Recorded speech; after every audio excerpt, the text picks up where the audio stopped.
Welcome to the episode 11 Reality Podcast. I am your host, Ricky Valero. On today's episode, I am going to break down episode 9 of The Traitors. If you're listening on the podcast version of this show that drops on every podcast platform, Spotify, iTunes, iHeartRadio, all of them, Amazon, any podcast platform you listen to, at the end of this episode, I will have my interview with Kevin Kreider from the show. He will be on. I will be interviewing him, and that will be on the aftermath of my recap. So you'll be able to listen to the show, and then my interview with Kevin will air at the end of this. If you're listening here on YouTube, tomorrow I will upload that interview by itself, separate from the recap, and you'll be able to catch that here. But folks, we are dwindling down to the final episodes of The Traitors, and we left off with a incredible cliffhanger last week with Kate being offered the unbelievable attempt to join Phaedra in the Traitors box. So Kate comes down. She's in the dungeon area. Phaedra comes down. She unmasks herself. We see Phaedra, and Kate kind of talk it up, and Kate calls her a little sly fox. Phaedra informs her that she has to either join her as a traitor or she will be murdered. She talks up saying that she would be a crazy cool killer and they could be a dynamic duo. Of course, Kate accepts her offer without any hesitation. Obviously, Kate tells her she didn't have a choice. It's either go home or become a traitor. I think it's pretty easy to figure out which one I'm going to do. However, in a shocking twist, the duo get to go back to the arena, to the little room, and murder someone tonight. Kate, Kate asked, now this is one thing that there's a few things that keep on being said that I'm wondering who's paying attention to them. Okay. Kate asked if it was just her, Dan, and Poverty, and she says yes. And then she said, Phaedra told Kate that Poverty was the one that was recruited. So she lied to her. Okay. Now remember this little tidbit towards the end of the show here. Okay. Phaedra asks what her strategy is going forward, and Kate is very confused. She tells the camera because she's like, "You've been a traitor this long, you don't have a plan." Kate says Kevin is annoying, but he follows someone in Peter, who we get this weird montage of him lifting weights was kind of hilarious to me. While Phaedra calls him a dictator, and Kate says he puts the dick in dictator, which I thought was quite hilarious, and I got a good chuckle out of Phaedra. Phaedra brings up how Peter might have the shield, while Kate brings up Trishelle and Kevin because they think they can get rid of Pete later on, obviously. So could they really fumble the bag? That was like the one thing I was wondering. I was like, will they fumble the bag? It's obviously breakfast time. We got our sixth murder potentially ahead of us. Sandra and Kate arrive the first at the table. Kate is worried about flipping the switch because obviously she's, you go from being a faithful to a traitor in a matter of just, seconds here. So your gameplay kind of switches up a little bit. She brings up Peter's name, saying that he's lied to everyone. And then, of course, CT walks in and they talk about his credibility being shot. CT says to the camera that he's rubbing him, talking about Peter, he's rubbing him the wrong way. He's inconsistent and overplaying the game. And then, of course, Peter walks in next. He said he wasn't expecting to be here with MJ following right behind him. Peter said he is shocked to be alive. I think everybody was. MJ kind of called out Kate for her wandering eyes here. She said the light in her face isn't there the way it used to be. Again, there's certain people that know how to play the game, that they're playing the game that we don't necessarily see it on a week-to-week basis because they're editing it down. But there's specific people that are playing this game that you can tell that they are. And then there's other people that are just kind of sitting on the sidelines doing what they're doing. She tells the camera she is paranoid, and this is why she doesn't smoke marijuana. She's flipping out. Obviously, this is Kate. Cherie has arrived, and she is happy to have made it this far. Know they got work to do. I don't really know what Cherie has provided to the table, but she's just here so she doesn't get fined, right? John and Phaedra walk in the door together. Peter and Phaedra hug and ask if they were good. Peter looks at Phaedra and says, "Let's work together." LOL. It's either Kevin, Trishelle, or Trishelle, obviously, and CT calls out Peter's Numbers are dwindling. Of course, the final knock on the door, we get a little montage. Phaedra and Kate bring up several names, obviously, with Kevin, Peter, and Trishelle. They are worried that Peter might have that shield. Because of that, they are murdering Kevin.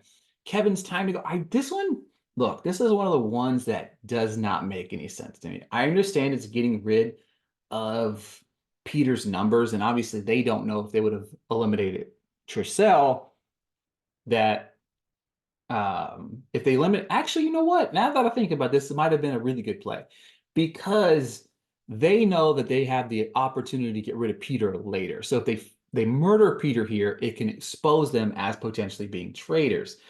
But so if they murder Kevin, it's still kind of exposed a little bit going after Peter's pals here. But yeah, so then Trishelle reveals that she had the shield. Phaedra and Kate are low-key freaking out about that. Alan arrives, makes Peter bring Kevin his picture. Alan's post-murder speeches are hilarious. Like, these are some of the funniest things that you will see. He tells them to meet them at the castle's church and don't be late. CT asked John for a few words for Kevin. He said, bless him.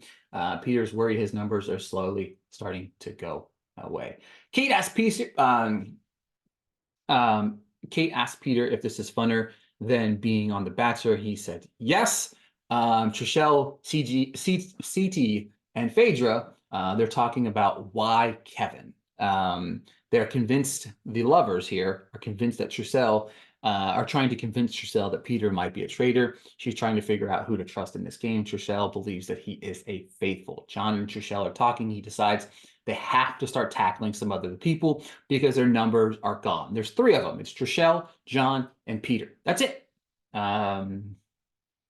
Phaedra is talking to her girls, presenting Peter to the table. Trishelle says that Peter think that they are turned upside down. They said they need to pursue CT or Sandra, or else they are done. They need 5 votes, or Peter is going to be gone.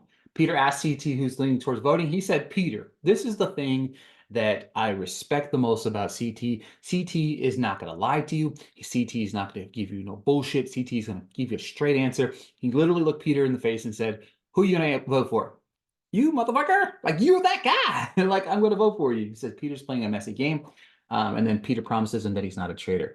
The thing about it is Peter had the whole game in the palm of his hands and then overplayed it instead of kind of like warping back into this little small area. He could have just got rid of Dan, stayed in the backdrop, got rid of poverty, and then had it in his back pocket that Phaedra was the traitor. So, she said this, Kate said for the first time as a traitor, she's having to go in there as a church. Her banter, like, I felt like she was kind of non-existent in some aspects, but since becoming a traitor, she's a little bit more funnier and a little bit more vibrant part of the cast. They all walk inside, see a bunch of men dressed up in gold. Of course, Alan comes in with his dramatic entrance.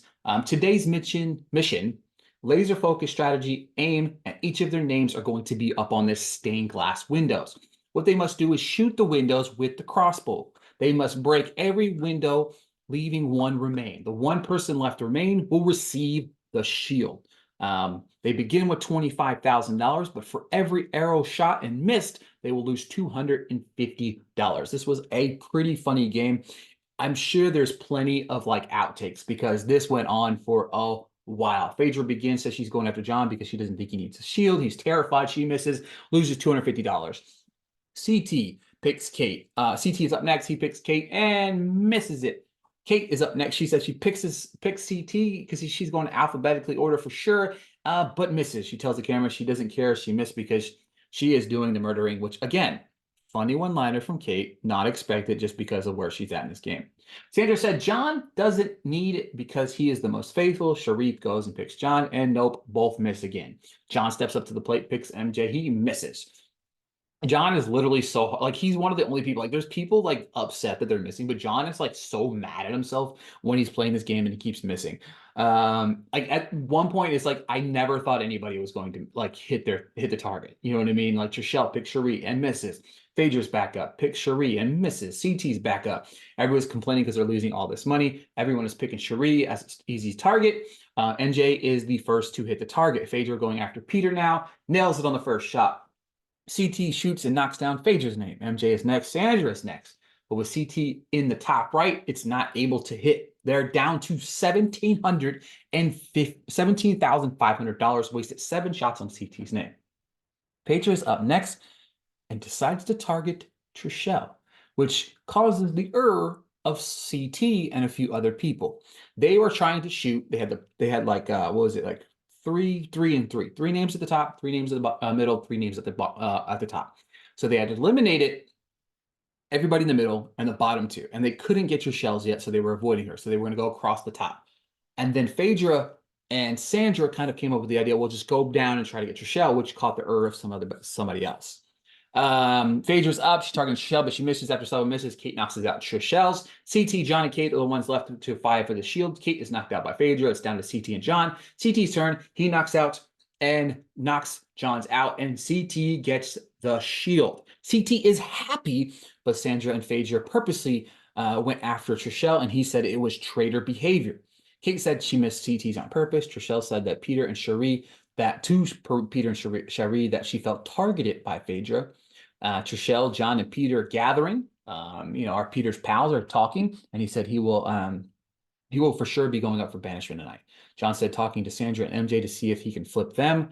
Peter said it's going to be between him and Phaedra tonight. Sandra said she's going to know when he starts talking whether or not she believes him or not. Trishelle said it's going to have to speak up because people will listen to John.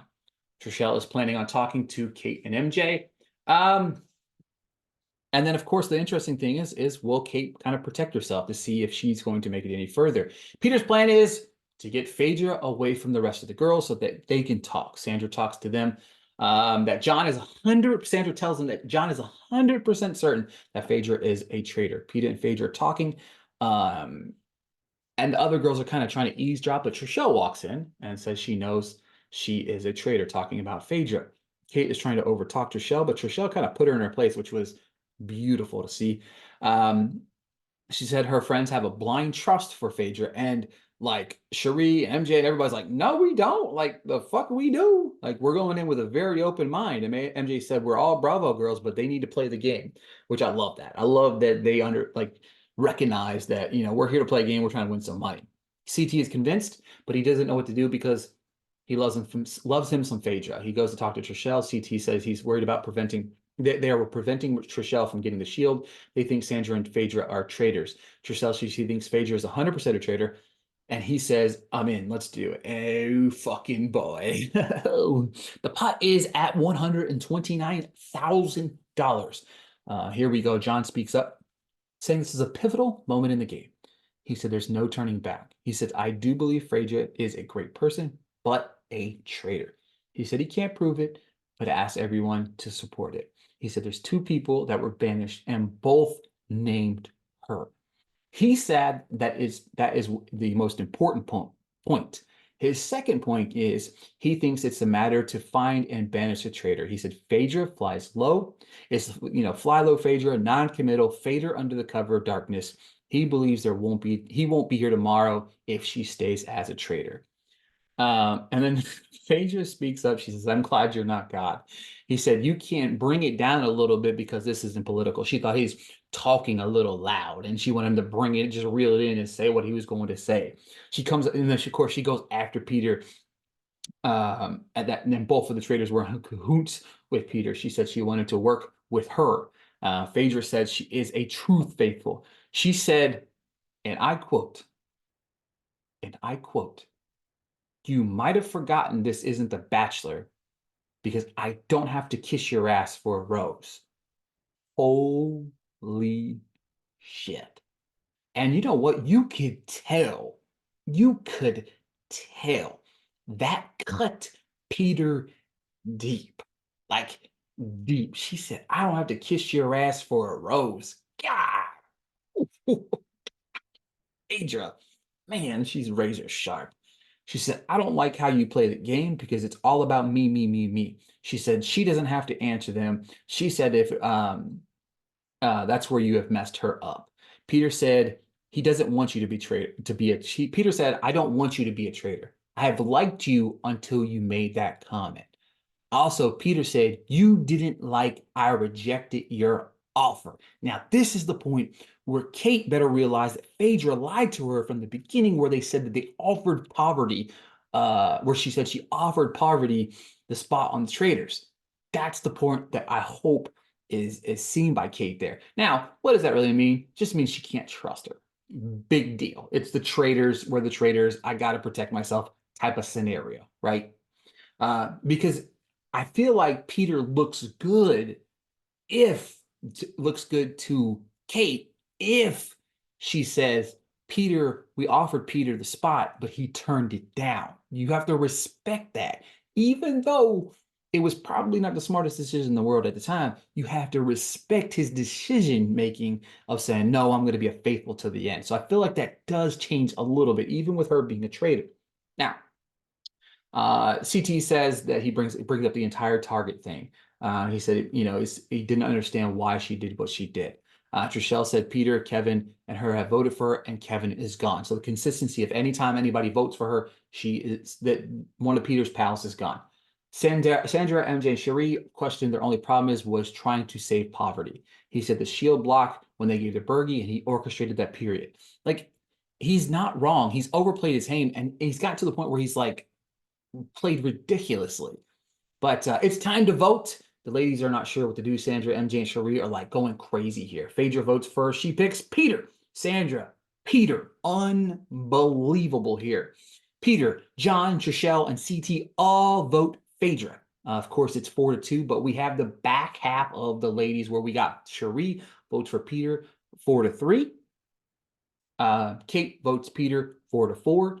And MJ gets ready to vote, and we get a freaking cliffhanger. They gave us a cliffhanger. Are you kidding me right now? A cliffhanger? What kind of bullshit is that? I don't know, man. I really feel like MJ's gonna put the nail in the coffin for Peter. I would love to hear your thoughts here. What do you think goes down? Who does MJ vote next week? Because obviously it's either Peter or Phaedra, and we got somebody going home. Could it be a traitor? Could it be a faithful? Who knows? I can't wait for next week.